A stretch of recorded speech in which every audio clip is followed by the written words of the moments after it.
Bonjour! Dans cette capsule vidéo, nous verrons ce que sont les connecteurs logiques avec les inéquations. Donc, en fait, les connecteurs logiques, ce sont trois symboles qu'on va utiliser, qu'on a rapidement vu en deuxième secondaire, l'intersection, l'union et le complément. En fait, en deuxième secondaire, quand on a travaillé avec ça, c'était dans un contexte de diagramme de Venn. On avait trois ensembles, l'ensemble A, l'ensemble B, l'ensemble C. Et là, on vous demandait, par exemple, de colorer la zone qui était demandée. Par exemple, si on disait, je ne sais pas moi, l'intersection, donc l'intersection, c'est ce symbole-là, de l'ensemble A et l'ensemble B, bien, intersection voulait dire qu'est-ce que les deux, quel est l'espace que les deux ont en commun. Donc, l'espace qui est commun ici, qui appartient à la fois à A et à la fois à B, ce serait le petit ballon de football qui est placé ici. C'est le seul espace qui est à la fois dans A et à la fois dans B. Donc, il faut absolument qu'il appartienne aux deux cercles, aux deux régions. Maintenant, au lieu d'être A intersection B, on vient de le faire, mettons que ce serait A union B. A union B, c'est quand je réunis tout l'ensemble A. Donc, voici par exemple tout mon ensemble A. Voilà. Que je réunis avec tout l'ensemble B. Donc, l'ensemble B, c'est l'ensemble que je viens de faire en bleu. Bien, la réunion des deux, c'est partout où il y a au moins une couleur. S'il y a deux couleurs, comme à cet espace-là, ça fait partie aussi de la réponse. Mais nous, ce qu'on cherche, c'est toutes les régions qui ont été touchées au moins une fois. Donc, l'union, dès que c'est un ou l'autre, ben, ça fait partie de notre réponse, alors que l'intersection tantôt, c'était un et l'autre. Il fallait absolument qu'on ait les deux. Donc maintenant, si je reviens ici, alors que le dernier, peut-être plus facile d'effacer au complet, alors que notre dernier, si j'ai encore mes trois ensembles, A, B et C, par exemple, si là on va avoir A complément, donc le complément de A, ou des fois on va dire A'. En fait, ça veut simplement dire tout ce qui n'est pas dans A. Donc, comme le cercle A est là, tout ce qui n'est pas dans A, ça serait évidemment cet espace-là qui n'appartient pas à A. Cet espace-là n'appartient pas non plus du tout à A, mais tout l'extérieur aussi n'appartient pas du tout à A. Donc, voici, en fait, le prime ou le complément veut dire tout ce qui n'est pas dans A. C'est un peu comme le contraire de. OK.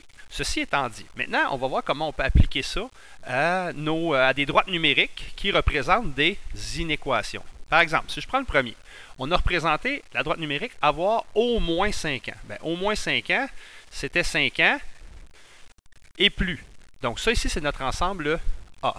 Alors que notre ensemble B, c'est avoir moins de 14 ans. Donc, le 14 ans n'était pas inclus, j'exagère le cercle vide, et tout ce qui était moins, évidemment, jusqu'à 0. On ne peut pas aller dans le négatif pour de l'âge. Donc, on a notre ensemble A et notre ensemble B, ou notre droite A, notre droite B. Et maintenant, on va utiliser nos connecteurs logiques dans cette situation-là. Si je prends le premier, on cherche qu'est-ce qui est en commun, parce qu'une intersection, c'est qu'est-ce que la droite A en commun avec la droite B. Mais en fait, la droite A et la droite B, le bout que les deux ont en commun, ce serait le bout qui commence à 5, et les deux ont le 5, donc ils l'ont en commun, et qui se termine à 14. Mais celui-là ici n'a pas. Donc la droite B n'a pas le 14. Par contre, elle a le chiffre qui est juste avant. L'autre aussi a ça.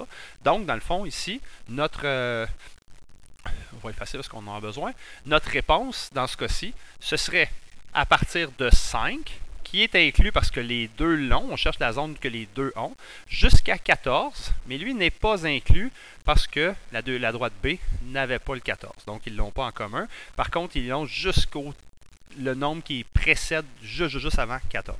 Alors, au niveau de l'intervalle, donc de 5 jusqu'à 14, le 5 est inclus, le 14, lui, il est exclu. On y va avec un deuxième.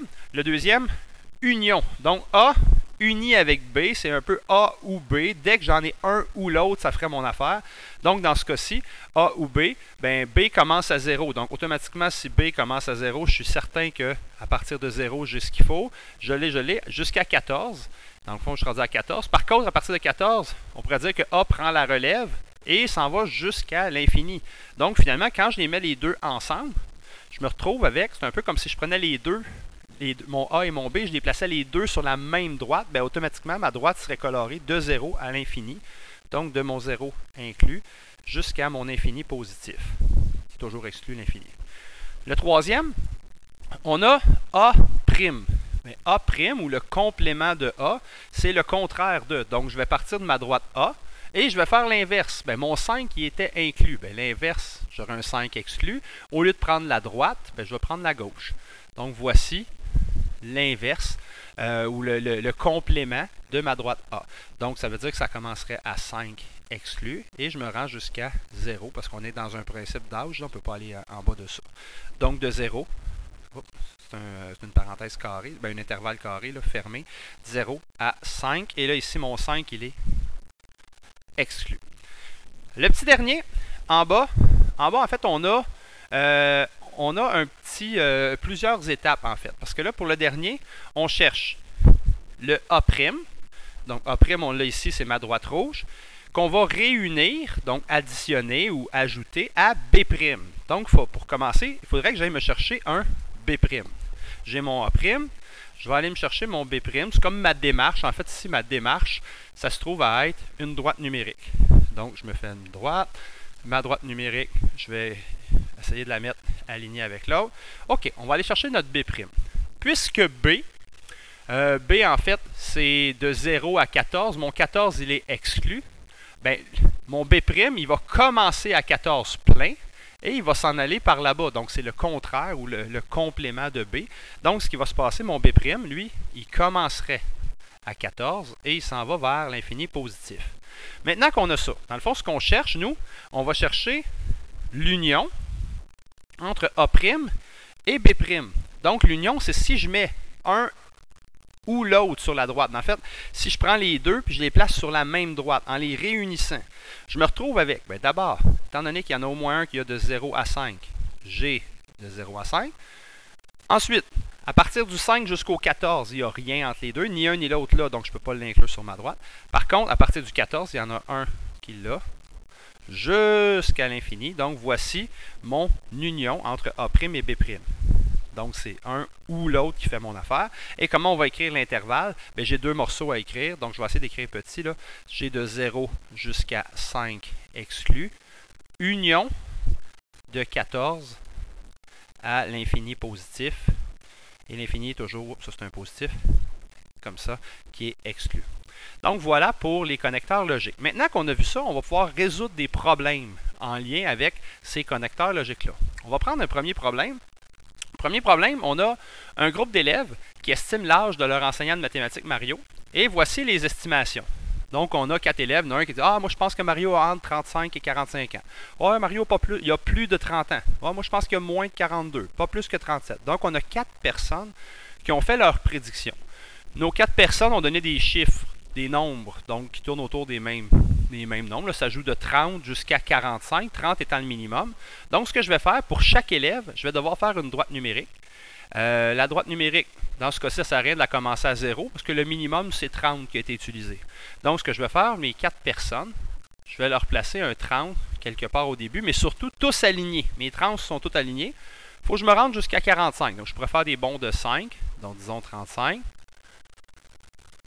Ensuite, 40, à peu près ici. Donc, 40 pour tout le monde. Et finalement, 45. Et là, je vais aller colorer les zones. Oups, ça, c'est 45 qui va ici. Je vais aller colorer les zones sur les droites numériques qui correspondent à chaque prédiction. Pourquoi je dis colorer? Parce que des âges, évidemment, des âges, si les nombres à virgule sont permis, donc on est dans les réels plus. OK, donc si je prends le premier, on va le faire, disons, en rouge. La première personne nous dit, moi, je pense que Mario a entre veut dire exclut les deux extrémités, 35 et 45. Donc, la première prédiction dit 35, 45, mais tout ce qui est entre les deux. Donc, voici la première prédiction, je la colore. Deuxième prédiction, on dit, moi, je pense que Mario a plus de 30 ans. Donc, plus de 30 ans, Mario ne pourrait pas avoir 30 ans, mais pourrait avoir n'importe quel nombre qui est au-dessus de 30 ans. Voici la deuxième prédiction. Troisième prédiction. Moi, je pense que Mario a moins de 42 ans. Bien, moins de 42 ans. On aurait 42 qui serait environ ici. Moins de 42 veut dire, ben, il ne peut pas avoir 42, mais n'importe combien qui est en bas de ça. Voilà. Et dernière prédiction, on a une personne qui dit, moi, je pense que Mario n'a pas plus que 37. Bien, s'il n'a pas plus que 37, il est en bas. Ou pourrait être égal. L'important, c'est qu'il ne soit pas plus que. Donc, il pourrait être de 37 ans, point plein, ou moins. Bon, on a réussi à représenter tout le monde. Maintenant, l'étape suivante. On sait que, c'est ce qui est écrit ici, tout le monde a raison. S'ils ont tous raison.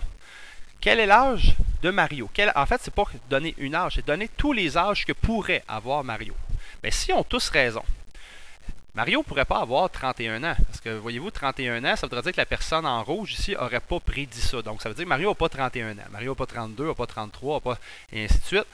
Mario n'a même pas 35. Parce que 35, la première personne, comme c'est un rond vide, n'a même pas dit ça. Alors, la personne se serait trompée.